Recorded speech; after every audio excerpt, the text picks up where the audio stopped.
Hi, everybody. I'm Ralph Benmergui. Welcome to Yehopitzville, brought to you by Pear Tree Canada. Maybe it's time to sort of get an overview of what it is to be Jewish, the 300,000 plus people who say they're Jewish in Canada, and what it's like to be in little towns, big cities, but what is Jewish identity and all of that.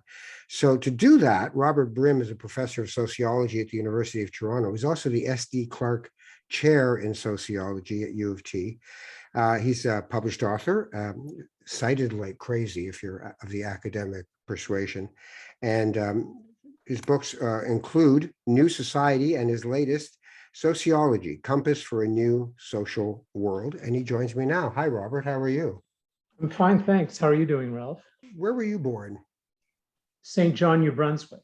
When I was a kid, there were about 250 Jews living in St. John and a population of 100,000.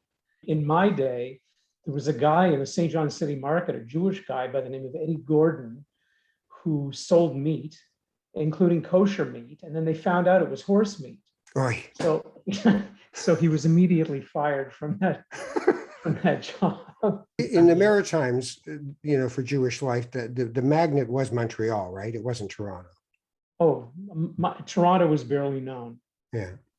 Yeah, Montreal was the center of the universe.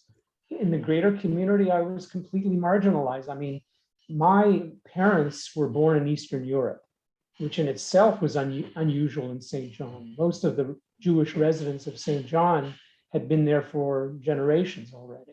My father came after World War II. He was a Holocaust survivor. So my first language is Yiddish. That's what we spoke at home.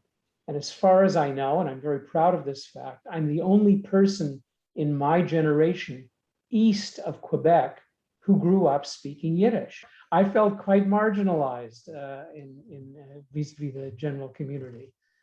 Let's talk about the idea of, is Judaism sustainable as a cultural practice without the rigor of a religious infrastructure?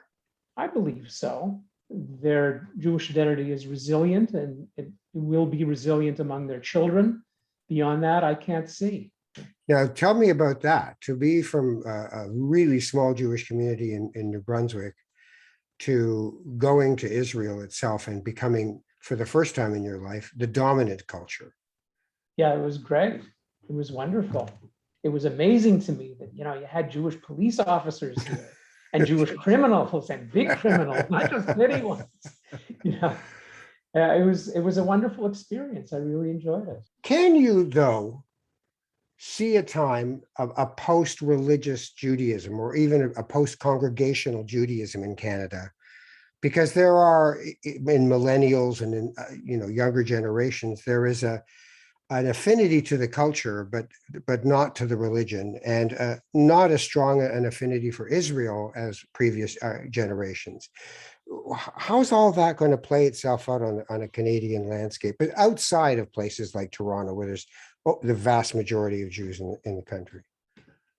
Well, for a community to persist over time, it needs places where people can meet. It needs institutions, and it needs congregations of some sort. So the choice we now face is that we either transform existing institutions or create new ones. There is a revival, and more power to the revivalists. I'm very much a pluralist in my way of thinking about this.